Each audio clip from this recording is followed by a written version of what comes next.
আমাকে বলছে আমি আগের থেকে অনেকটা সুন্দর হয়ে গেছি। হ্যাঁ, মানুষ সুন্দর হয়ে গেছে বলতে কি আমার মুখের দাগগুলো কমে গেছে বলে আমাকে ভালো লাগছে। আর এছাড়া আমি যেমন ভগবান দিয়েছে তার থেকে তো বড় কিছু হয় না। আর কাউকে দেখেও হিংসা করা বা এত সুন্দর ওটা না, বাট মানুষ ভগবান যাকে যেরকম বানিয়েছে, বাট লাইফে অ্যাটিটিউডটা খুব দরকার হয়।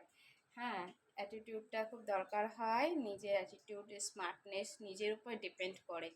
তো আমাকে ভগবান যাই বানিয়ে দিয়েছে সেটাতে আমি অনেক খুশি, আমি অনেক ভালো আছি। আর হ্যাঁ, ভগবান আমার মুখে যে এগুলো হয়েছে সে তো সবই জানে।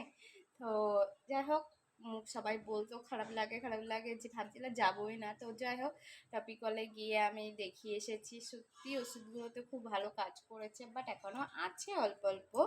কিন্তু উনি তো কালো স্পট তোলার যেহেতু মেডিসিন দেয়নি, তো আমি কালো স্পটগুলো তোলার জন্য ওনার কাছে যেতে বলেছে। উনি বলেই দিয়েছে 2বার গেলেই কাজ হয়ে যাবে।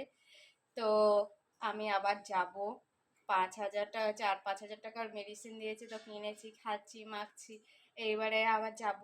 তো উনি আমাকে চুলেরও মেডিসিন দেবে, বাট একটা শ্যাম্পু দিয়েছিল।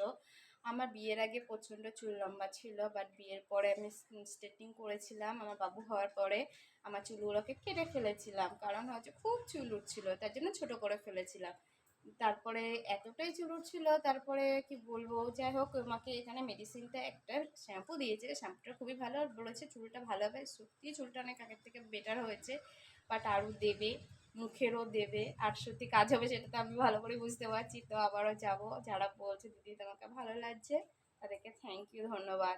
আর হ্যাঁ, আমি এখন ডিউটি করছি না বলে এই জন্য ঘরে বসে কি করব, টাইম পাস করছি। লোকের সাথে তো কথা বলা উচিত না, যে পছন্দ করবে না।